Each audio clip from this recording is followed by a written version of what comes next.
Hello, everyone.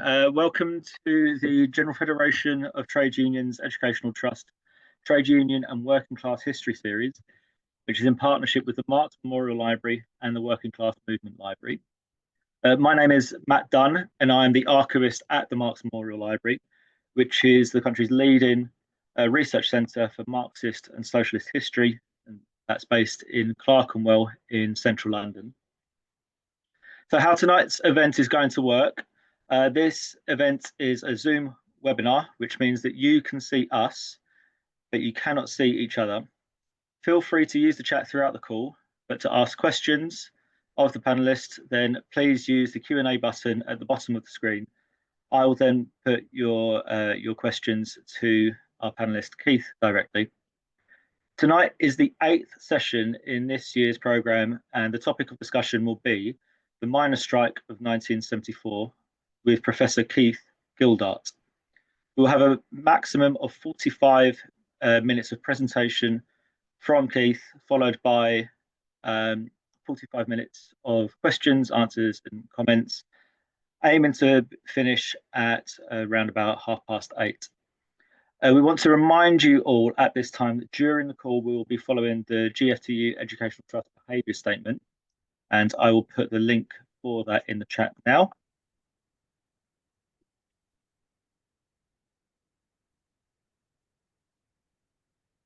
So without any further ado, I'd like to introduce tonight's speaker, who is Professor Keith Gildart, who is a Professor of Labour and Social History at the University of Wolverhampton. Keith was a miner in North Wales between 1985 and 1982 and active in the National Union of Mine Workers. He has published widely in the field of mining, history, labour biography, and the history of popular music and youth culture. He is currently writing a book on the history of the British coal industry, examining the politics and communities of 8 pits in the UK from nationalisation in 1947 to privatisation in 1994. That's it from me. Keith, if you'd like to go ahead now. Thanks, Matt, and good evening, everyone. And it's great to be able to do one of these sessions again. I did one, I think, last year on Orgreave and the miners' strike of 1984, so 84-5. So anyone who's was on that call, I'll be making some connections to the session last year and the session that I'm going to do tonight. I've got quite a few images here, which I should take you throughout the session, and not much text because I don't want you kind of reading from the screen.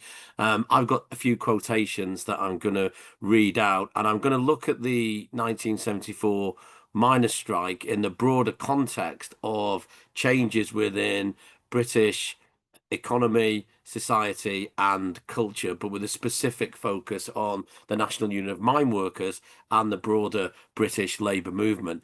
I'd like to start tonight really with thinking about 1974 and the differences between 1984, which was another key year in the history of the working class and history of the coal industry, and the situation we're in today as a labour movement. 1974, the miners could still wield economic power and political power. They were key advocates of the use of the strike weapon and successfully led strikes in 1972 and 1974. And across the 20th century, really, we've seen that the miners were at the forefront of the labour movement and in trying to direct labour politics in a particular direction, which would maximise the power of organised labour. And as we'll see through this session tonight, 1974 was a year of victory. It was very different from 1984, 1985, when the 12-month miners' strike ended in defeat. And in some ways, to understand the politics of 1984 and the dispute of 1984, we need some knowledge of 1974. So that's where I'd start from, I think, about thinking about how the miners could have gone from this significant victory in 1974 to defeat in 1984. And if we bring this forward to today, we can see really the legacy of both 74 and 84. A weaker labour movement, a weaker trade union movement, although we're seeing in recent years much more positive moves in terms of the success of strike action and rebuilding the trade union movement.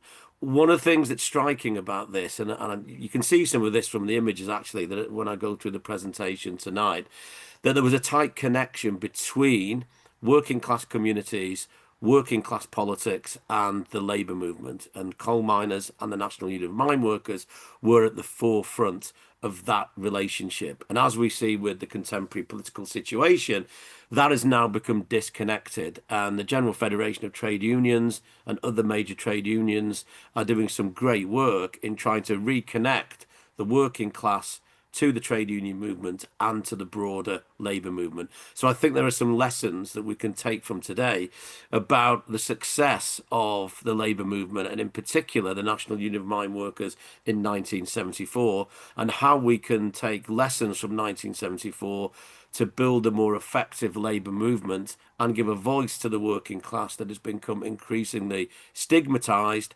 marginalised and left behind since those dark days of the 1980s and into the 1990s. So that's just a kind of general framing of what I want to take you through today. There's three other points I'd like to make here, is thinking about 1974 in British history, because some of you will be aware that 1974 has been used by the Conservatives, by the political right, and by sections of the left as a way of critiquing the politics of the trade union movement and the Labour Party in the 1970s and into the 1980s. And one of the things that continues to have real resonance is the way in which 1974 and the success of the miners' strike was used by the Conservatives throughout the 1970s and particularly into the 1980s to build a particular version of the history of the 1970s. And we'll all be familiar with these themes. The 1970s, Britain was in decline, the country was fragmenting, it was being held to ransom by trade union barons. And as many of you will know on this call, and those of you who are active in the trade union movement and have some sense of its history, this is, of course, complete nonsense. Recent work on the 1970s has indicated that this is the point when Britain was at its most equal, access to housing, access to health, and the general building of communities and solidarity ensured that the British working class could find a voice through the trade union movement more than it probably had done prior to 1974 and certainly since 1974. So I think we need to think about how 1974 has been used here to demonize the trade union movement and the labour movement, and we'll look at some of the processes involved in this as we go through this evening. I'd like to make a point about my personal journey in this as well, because my father and grandfathers worked in a Lancashire coalfield in the 1950s, 60s and into the 1970s. So it's really 1973, 1974 is when I first get a sense of being working class and the importance of the coal mining industry and the trade union movement to my own family and to my own community. My family moved between the national miner strikes of 72 and 74 to North Wales, and my father was employed in the North Wales coalfield. So it's really kind of etched in also to my sense of self, my sense of identity, and then seeing that really be dismantled by the politics of Thatcherism and the Conservatives in the 1970s and into the 1980s and 90s. And then the final point here I'd just like to raise again is this contrast with 1984 and 1985. And to understand the Conservative attack on the trade union movement in 1984 and the subsequent years that followed, we have to be aware of the imprint that 1974 left on the politics of the Conservative Party, but also on the trade union movement. One kind of issue here also is the way in which, after 1974, the trade unions could be confident in generating solidarity and winning in industrial disputes. That solidarity, as we get into the 1980s, we see becomes more fragmented and more contingent on a variety of factors. So the general point I'm making here is that 1974 has impacted on the union movement, the labour movement, and the broader politics of the left and the right, which is why I think it's a really important year for examining British history and the rise and fall of the power of the British labour movement. So that's just my general introduction. One of the major things to think about here also is the shifting politics of the Conservative Party in the late 1960s, and particularly when we get into the 1970s, leading up to the dispute of 1974. The Conservatives unexpectedly win the general election of 1970. And in some ways, Ted Heath can be seen as someone similar to Margaret Thatcher, who wanted to break with the culture of the post-war consensus. Some of the headline things we can see here in Conservative politics in the early 1970s is the attempt to reduce the role of the state within British politics, attempt to cut down on subsidies to nationalise industries, and an attempt to introduce legislation that would restrict the power and representation of the trade union movement across a range of employment sectors. So in some ways, we're seeing the seeds of Thatcherism within Ted Heath's Conservative governments between 1970 and 1974. Similarly with the Labour Party, in the late 1960s, particularly between 1967 and 1969, we see great swathes of the coal industry being cut and reduced, particularly in some of the older coalfields like Lancashire, the North East, and parts of South Wales. And this is again something that the Conservatives, as we get into the 1980s, was able to beat the Labour Party with by arguing that under the Labour government there was a whole range of pit closures and the destruction of communities in the 1960s. Obviously within this, the closures of the 1960s happened in a very different economic and political context, and the vast majority of closures were agreed with the National Union of Mine Workers. So it's an important period for both political parties, particularly in the way in which within the Conservative Party you're already seeing a move to the right, and also the Conservative aim of minimising the influence of trade unions moving up the policy agenda. So that the Conservative Party and what's happening internally in the party is crucially important here. In the sphere of industrial relations, this is manifested in the Industrial Relations Act of 1971. And it's between 1971, really, and the miners' strike of 1974, where we're seeing high levels of trade union solidarity. And in some ways, you could compare, particularly with the mining industry, the defeat of 1926 and then the subsequent victories in the miners' strikes of 1972 and 1974. And I think this image is fairly indicative here.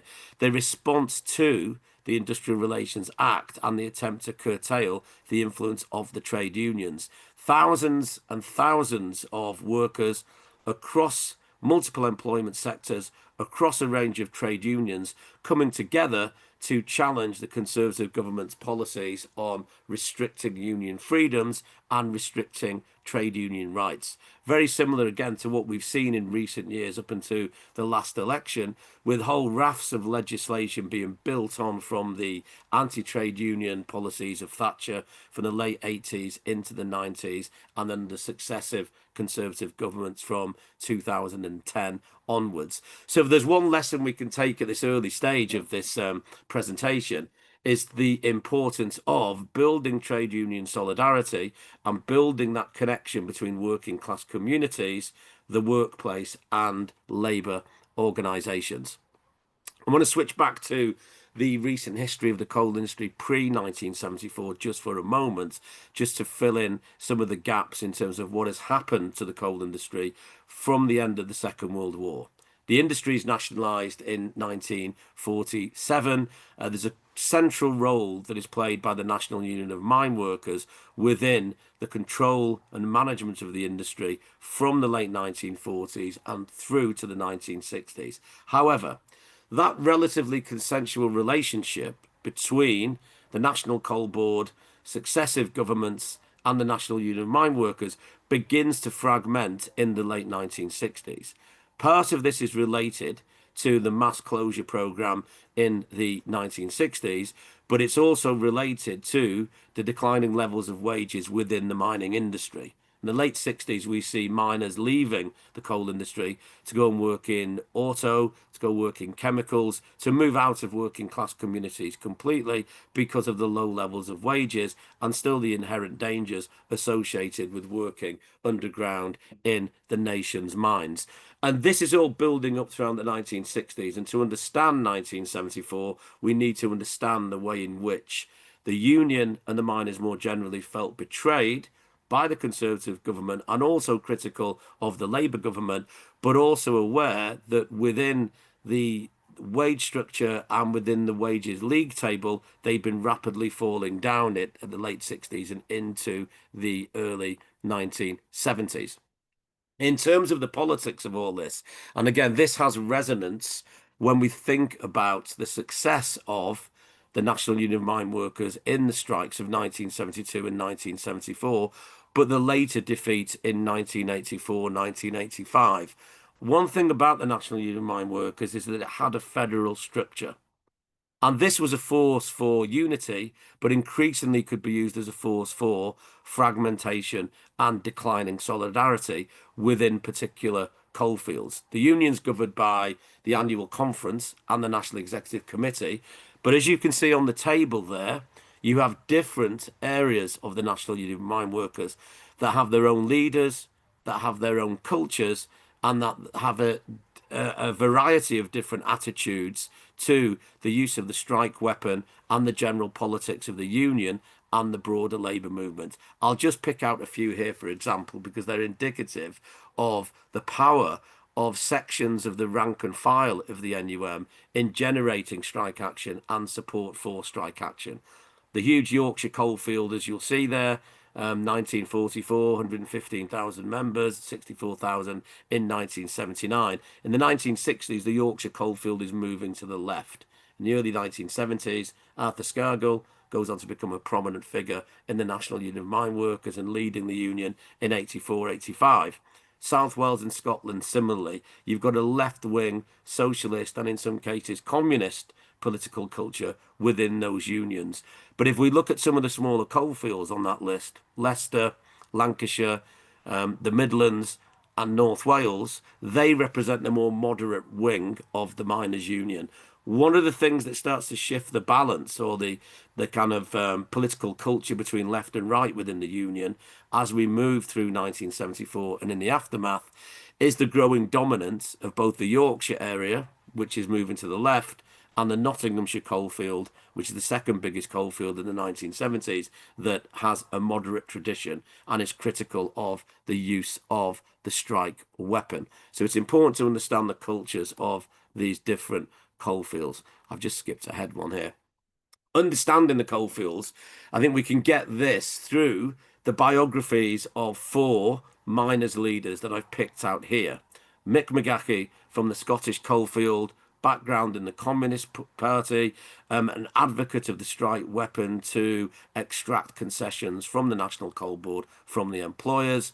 Lawrence Daly, active socialist, a militant trade unionist, active in the New Left in the 1950s and the 1960s. And in the middle there, we have Joe Gormley, president of the National Union of Mine Workers during the national strike of 1974, who comes from a very different political tradition, a critic of communists and socialists within the NUM. And even in 1972 and 1974, even though he's standing by the ballot results for strike action, up until the last minute in 1974, still finding a way to negotiate his way through the avoidance of a national dispute. And then finally on the picture there, some of you will be familiar with him from both 74 and later in 1984, Arthur Scargill, comes from the Yorkshire coalfield, and again with that kind of tight connection to the socialist left within the NUM from the 1960s and into the 1970s. And Scargill's politics have been characterised in a variety of ways: syndicalist, anarcho-syndicalist, revolutionary socialist. But these are, I think they're important because they give you a sense of the different political cultures within the National Union of Mine Workers. Moving out now from the National Union of Mine Workers into Britain more generally in 1974, there are a lot of economic, political, and cultural struggles taking place within this key year. I've already noted the power of the National Union of Mine Workers and the broader power of the trade union movement. And this is something that's also loomed large in the collective memory: power cuts and the 3-day week. And again, that you can view that in two ways. On the one hand, you can see this as the unions flexing their muscles and generating pay claims, extracting concessions from employers. But on the Conservative side, it's also used as a stick to beat the trade unions with.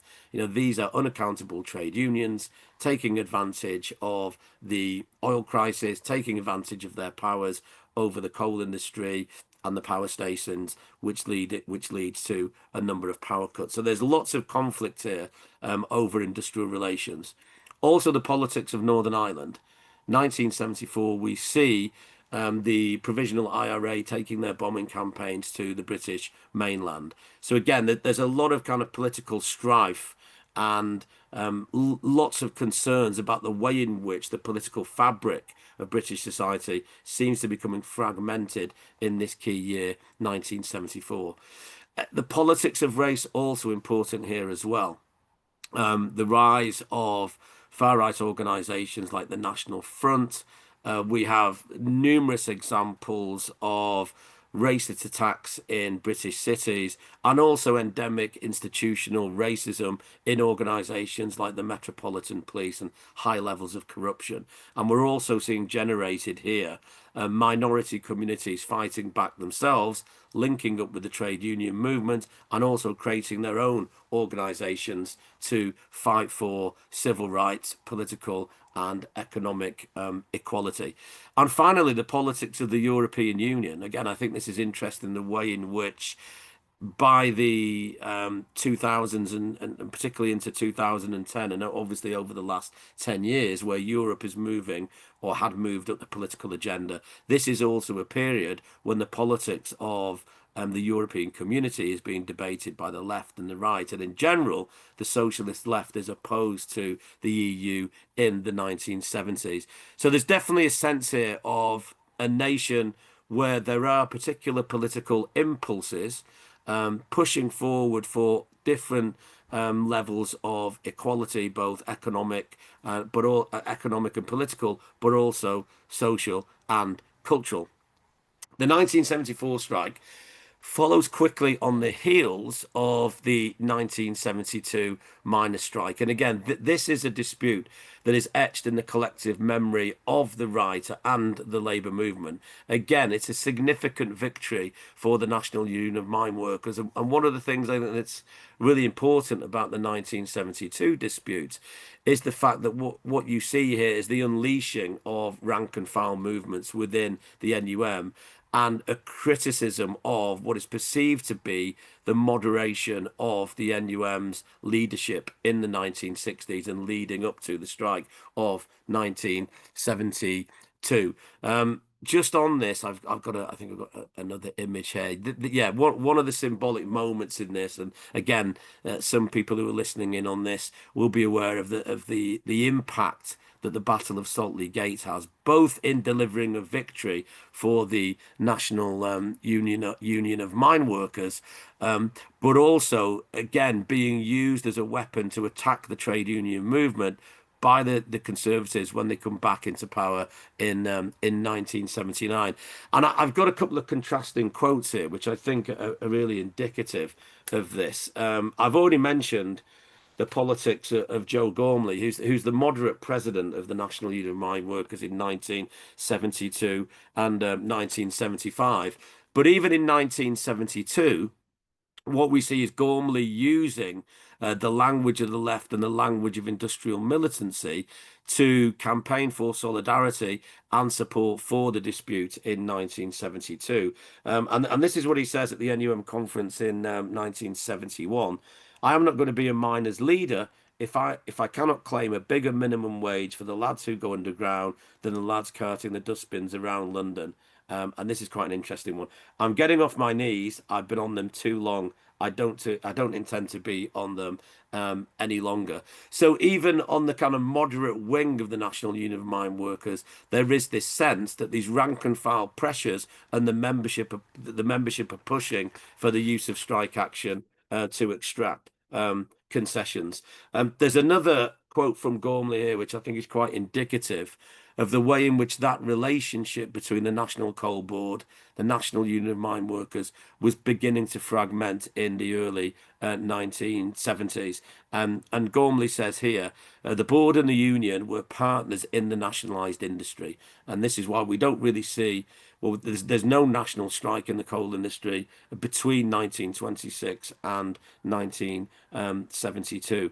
And even in this quote here, which I'll read out, you see Gormley also talking about the cooperation over pit closures in the 1960s. The partnership, he says, had worked through informal discussions and negotiations just as much as it did through formal channels. And this is in reflecting on the lead up to 72. And now it seemed we could neither negotiate with them properly, nor, which was worse, could we trust them. So even on the right of the NUM and national leaders like Gormley and some of the more moderate area leaders that had really close working relationships with officials of National Coal Board, we see that beginning to break down in 1972. I want to kind of zoom out a bit here as well, because I think this is important and it returns me to the point that I made in my introduction.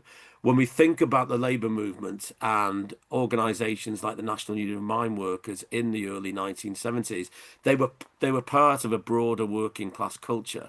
One thing I'd say here as well is some of the trade union leaders I've mentioned, in particular the leaders of the NUM, Mick McGahey, Joe Gormley, and latterly Arthur Scargill, these were all household names. Trade union leaders would appear on prime time talk shows. Industrial correspondents would provide copy for the newspapers that put trade unions on the front page. So they were tightly connected to the national politics of Britain in the early 1970s, but also a broader sense of working class culture and belonging. I've just picked out three things as an example here. On the left is the Northern Soul scene of the 1970s. So there's a clearly defined working class culture that is connected to the workplace, that is connected to the trade union movement, but also leaves its footprint and connects itself to popular music and youth subcultures in the early 1970s. There's even commercially successful chart hits by bands like the Strawbs, and you can see the illustration there, part of the Union. So even the popular musicians of the day are including references to the trade union movement in their songs and in their interviews.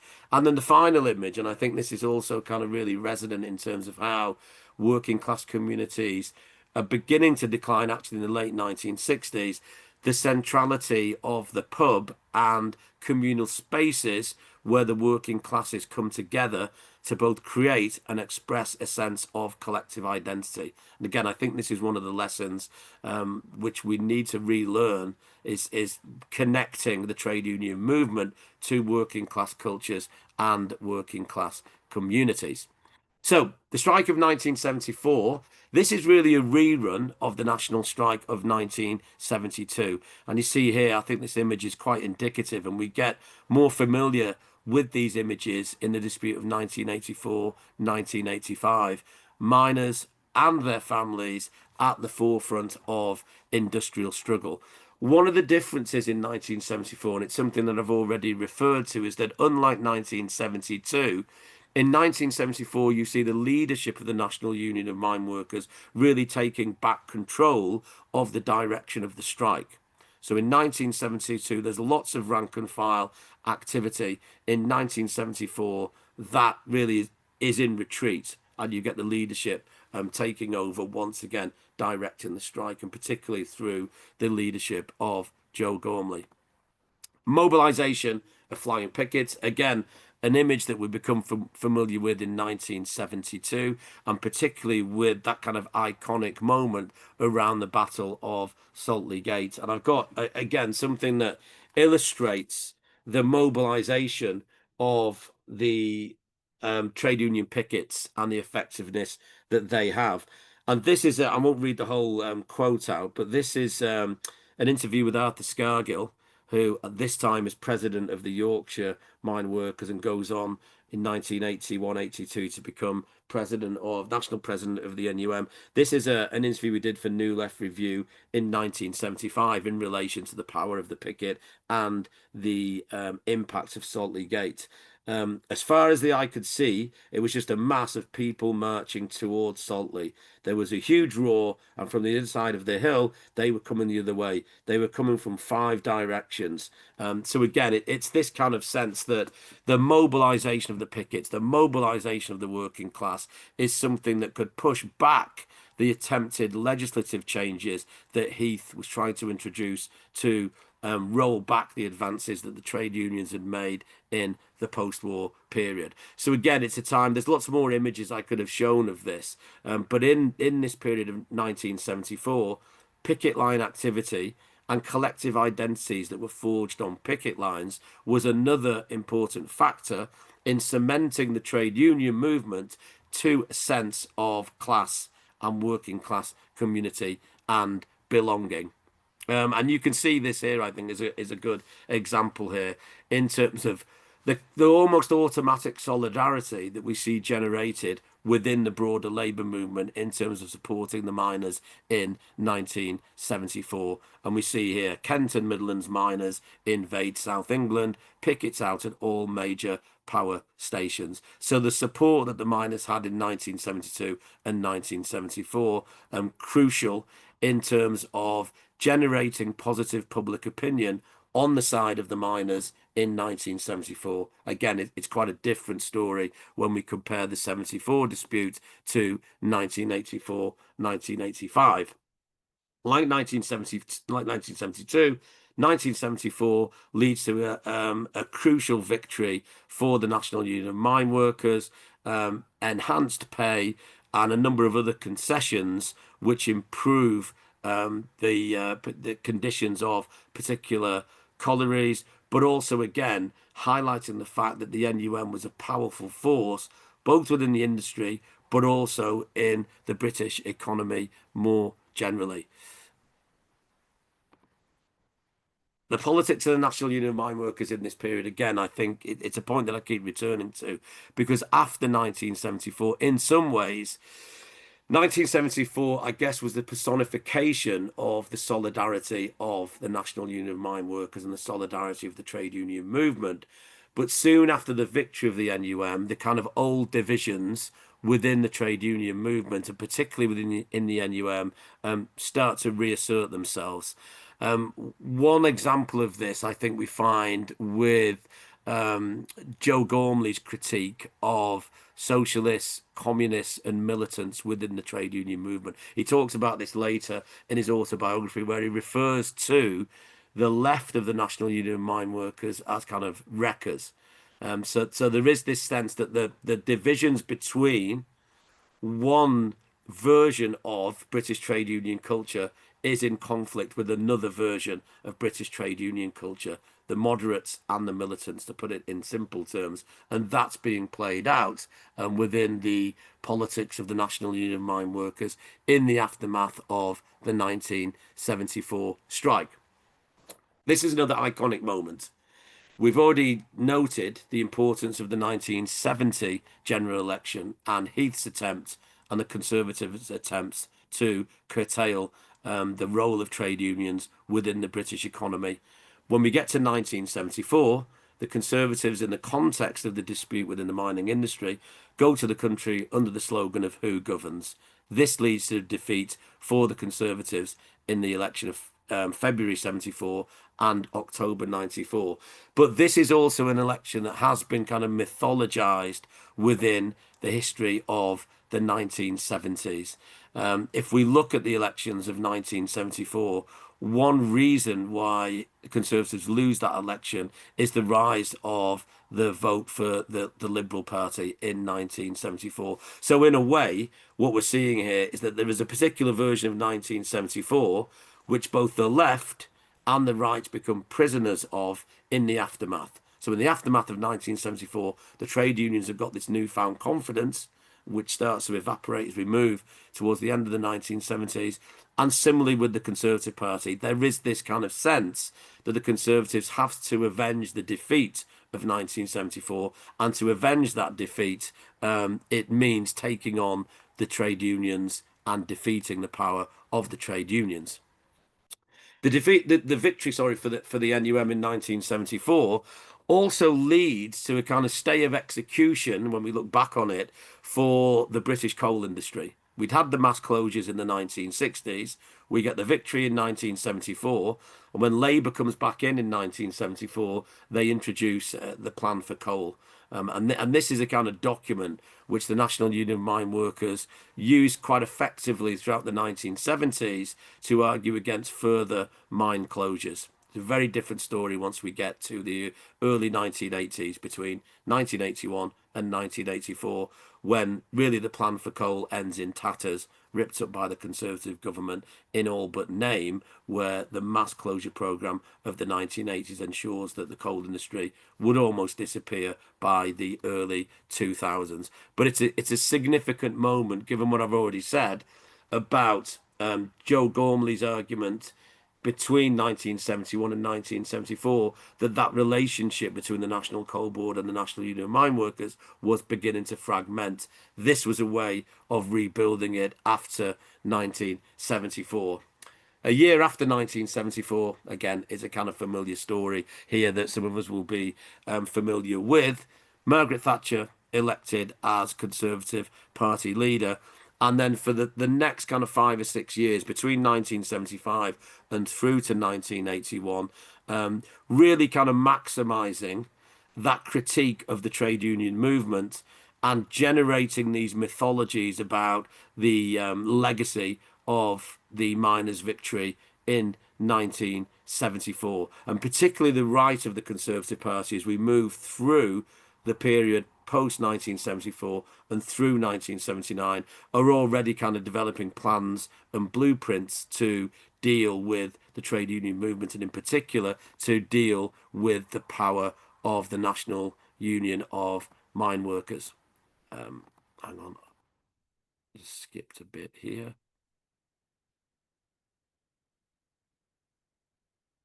1976 and to the advent of Thatcherism in 1979. I've kind of constructed this under this label, the calm before the storm. And this is a period of the so-called social contract. And again, it's the Labour government's attempt to rein in some of the claims of the trade union movement, to try to minimise the number of disputes, and in particular unofficial disputes across the British economy, in exchange for policies that would be conducive to the trade union movement. But the social contract starts to collapse in 1978 and through to 1979. And this is when we get the creation of another set of mythologies around the winter of discontent. So 1974, the victory of the miners; 1979, the defeat of Labour, used effectively by the Conservatives, and I must say effectively by the Labour Party,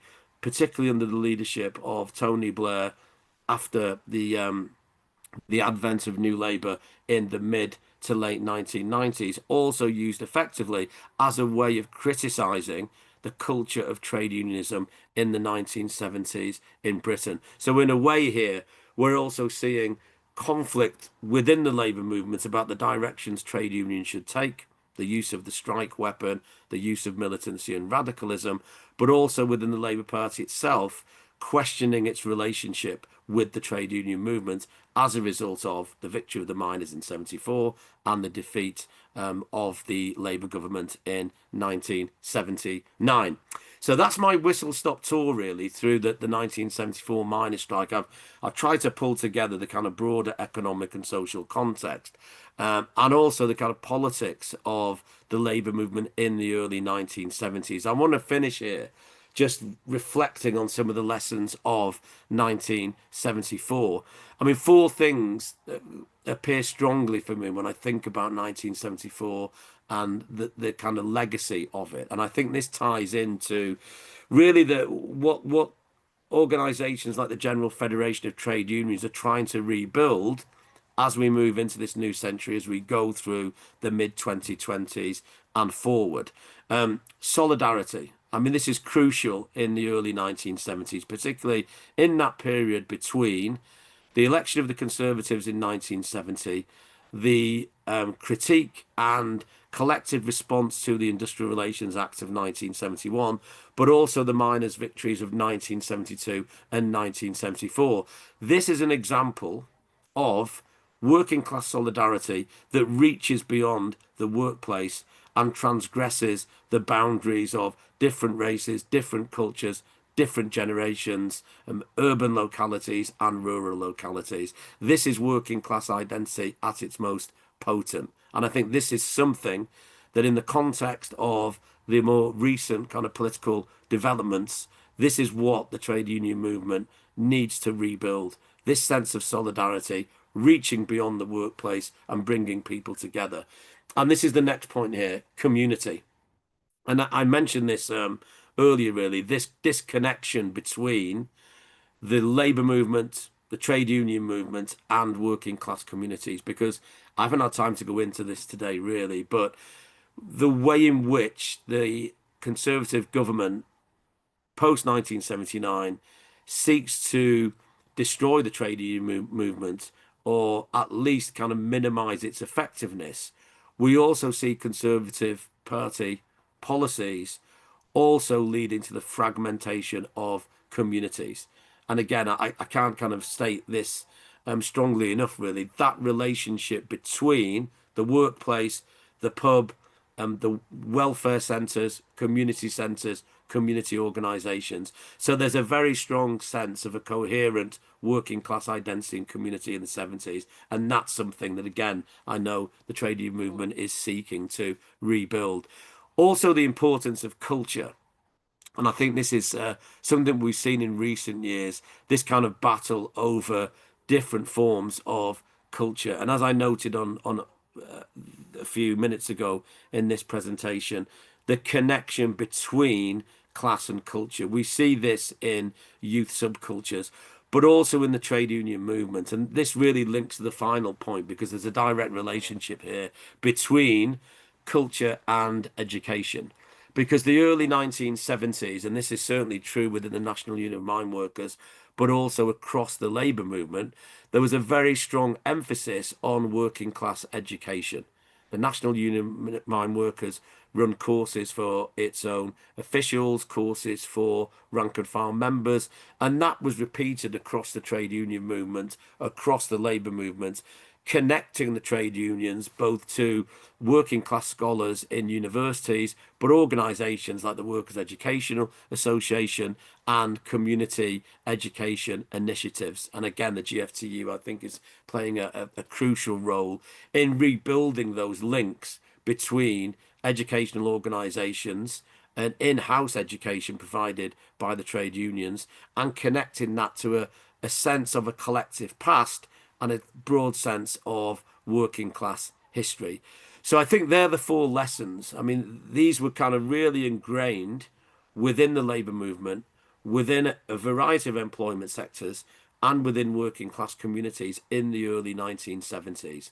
And we only have to move forward 15, 20 years later, and we see all these things being attacked from outside of the labour movement, outside of working class communities. And where has that led us now? Well, we know where we are. We have 0 hours contracts. We have the precariat. We have very limited opportunities for social housing or home ownership. Limited opportunities for people to move in their career through particular levels of a whole range of different employment sectors. And returning to my kind of personal trajectory on this, I think I'm very much a product of all these links that were created in the early 20th century but maintained into the 1970s. The solidarity of trade unionism, the working class communities that were connected to particular workplaces, the importance of culture and education. So someone like me, born at the end of 1967, could become a coal miner in 1985, and then 7, 8, 9 years later enter higher education And the route I came was through trade union education. And I end up in 2025 sitting here now as a university professor and a labour historian. And one of the things I think that's most disturbing about this is that a lot of those opportunities that I had because of the labour movement and because of the trade unions and the strength of working class community and solidarity, lots of those have been completely dismantled. So it's crucial, if we're to learn the lessons of the miners' victory in 1974, that we try to reconnect these bonds between work, community, culture, and education. And that's me. I'll leave it there. Thanks.